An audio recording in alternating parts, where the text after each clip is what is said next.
In a presentation at the Victor E. Bruce Financial Complex today, economist Dr. Vanus James gave the audience some major insight into the energy industry and projectiles of exactly how much wealth can be accumulated for Tobago if that avenue is explored.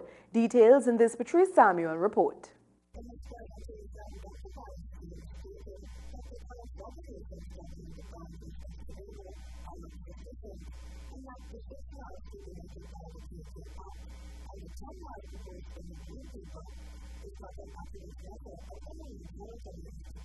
So let me remind you, there is also no gas in the 10-mile boundary defined by the Green Paper.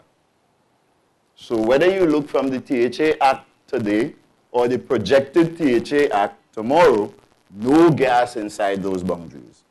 And yet, as the Chief Secretary said, the oil companies say they're mining gas in Tobago. And Tobagonians tell me, as we go around and do the work in the village, they say, we see gas out there because every night you have lights.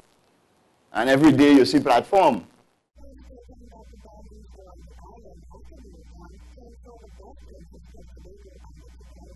We did the work and we could find only one sensible, reasonable answer. You have to define the boundaries as if Tobago was an independent country coming into the Union. Whether you look 128, 23 or 24 years ago, or you look today, that would be the only sensible, credible answer. If you put it at 10, Tobago costs. If you put it at 15 and give Tobago too much boundary, Trinidad go cost. I mean, people tell me a lot, boy, you push the boundary so far, Trinidad go fix. I said, they're lucky we didn't push it farther.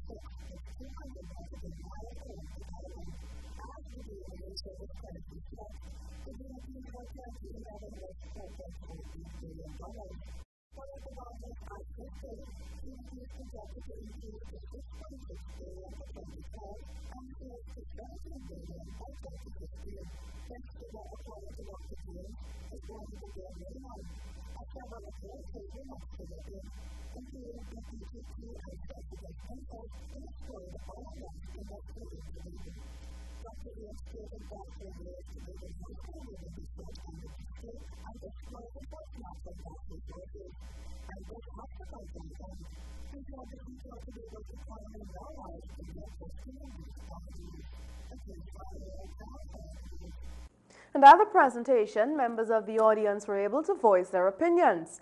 The main focus of the discussion regarding the issue of boundary setting for Tobago was getting Trinidad to agree to these terms.